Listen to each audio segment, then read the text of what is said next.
My name is Kevin Martins. I am a lead designer on World of Warcraft. So Kevin, talk about what you showed new here with Rise of Shara. A lot of new stuff. Yeah, we have 2 new zones, Mechagon and Nazjatar, and both of them are very different. Their systems are different. Obviously, their stories are different. The tone is different, what you do there. It's quite a variety of things that we have.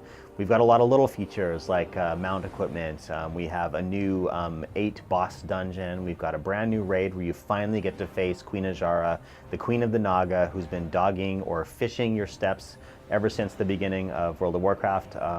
I could go on and on. The Azurite Essence system is a new, very powerful system where you can put active and passive powers in your next slot and do awesome things like teleport or explode with Azurite power or gather up all of your healing and feed it out to your friends, etc., etc. A lot of new things in this one.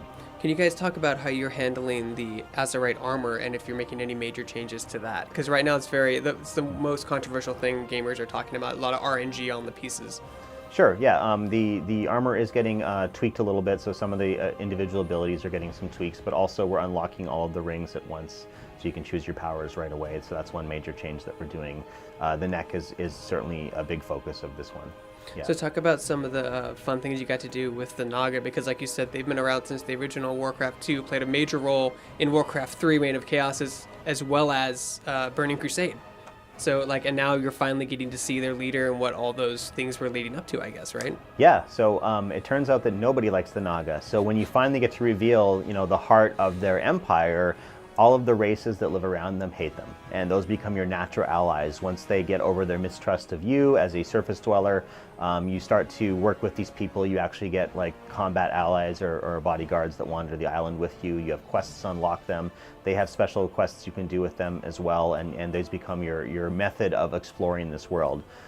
It's very dangerous. The Naga army is big, and this is their heartland, so we have a lot of cool bosses that are in that direction. So all of Queen Azura's forces, they have some commanders, and we're doing some fun things by giving them affixes. So as you wander Nazjatar, you could come across bosses that have interesting aspects. An example is basically a bubble shield that collects all the damage that it takes for 5 seconds and then feeds it back to the damage giver. So at certain points, you're gonna have to stop attacking the boss and do something else, or she's gonna hurt you, more than you hurt her.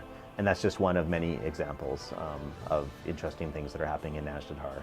I should mention also that Zinashari is a famous elven city, and this is what Shara was the queen of before she fell and was corrupted by the old gods. And you get to see a lot of that history as well. So major portions of that city are unsunk, and you can go and explore it, and there's ghosts and other stories there.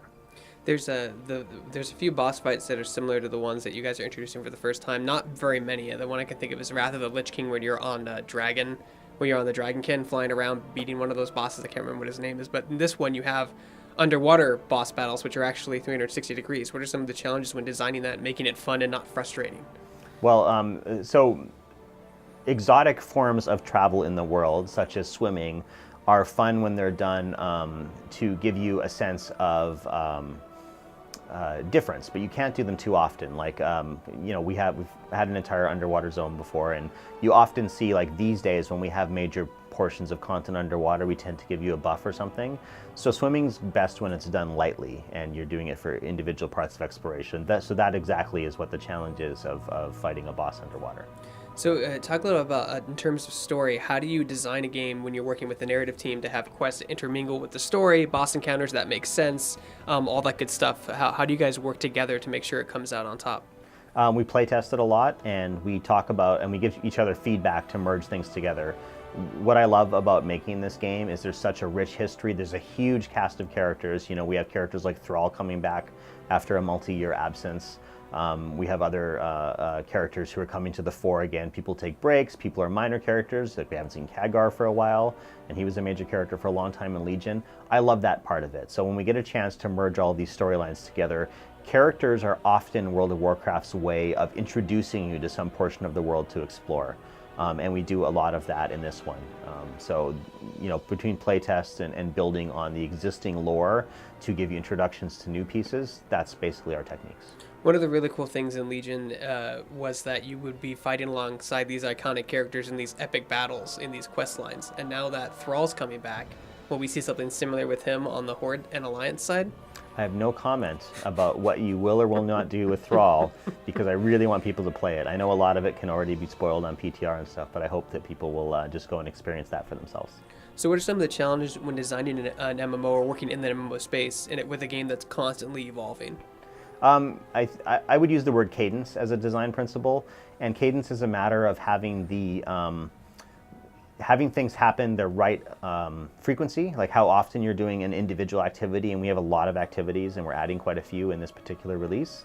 And then when you're doing them, how long that they take as well. So you want people to have a variety of experiences, you want their character to grow, you want them to do things that they feel really good at, but you want them to be challenged a little bit. And primarily we use rewards to guide people through the world or to tempt them to try something they might not normally tempt. And that's okay as long as you don't do it too often. So World of Warcraft is kind of a game that is often a home for people. So whatever else they go and try, be it other games or other forms of entertainment, this is the place they come back, and we want them to feel comfortable, but that there's always something new to do. So that it sort of encompasses what the challenges are for us. World quests were a big hit in Legion and that kind of stuff. Will that mechanic ever make it to the world globally? I don't know is the answer to that question. What I can say is that we are trying to push the envelope on world quests. So in one of our recent releases, we had a world quest variant called Incursions. And with the Red versus Blue, the Horde versus Alliance storyline, we had major invasions from the other side on your home continent. So the Alliance would invade Zandalar, and the Horde would invade Kulturas.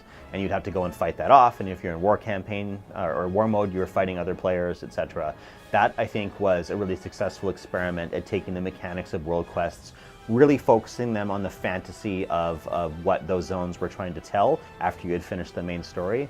And we took those learnings and applied them to Nazjatar and Mechagon. So both of them have world quests, like the normal ones that we usually do, as well as some specific wrapped up fantasy versions that are appropriate to the recently Under the Sea area and the Mechanome area. There were, and my last question is, there were a lot of mechanics and gameplay elements that were left behind in previous expansions, starting with I can't remember, the garrisons, and then leading into the artifact weapons. Moving forward, will you guys implement systems that can stay evergreen in the world of Warcraft? I feel like it's always going to be a mix. I think some things are appropriate for their time. Other things you can see major reflections of them moving forward. So taking garrisons as an example, we found that with the way that garrisons played out as designed, that people spent maybe a little too much time in them or a little too much time at the table. So you can see as we progress that system forward, the full system was something special to Warlords, but we took a lot of lessons like the follower missions, etc., and we continue to iterate on those today. Likewise, the negative learning from Warlord of Draenor of the outside world not having enough to do, that was the genesis of world quests. And then I was describing in the previous answer how we're experimenting with them, and they've become a global system, at least for new content moving forward. So we don't always know for sure what's going to settle into being a main thing versus what's going to be special to this particular expansion. You can see some of the learnings from artifacts being applied now to the Heart of Azeroth, but not the exact same system. It's quite different in some ways. So good ideas can be carried forward and reimagined to be appropriate to the fantasy or the content that they're being applied to, and that's our goal. Awesome. So when does the Riah Shara patch come out? We're going to have since there's so much coming out in this patch, we're going to have a fairly lengthy PTR. But our goal is to have it out in time for people to have largely finished it before they may want to start playing Classic. But we don't have a date quite yet.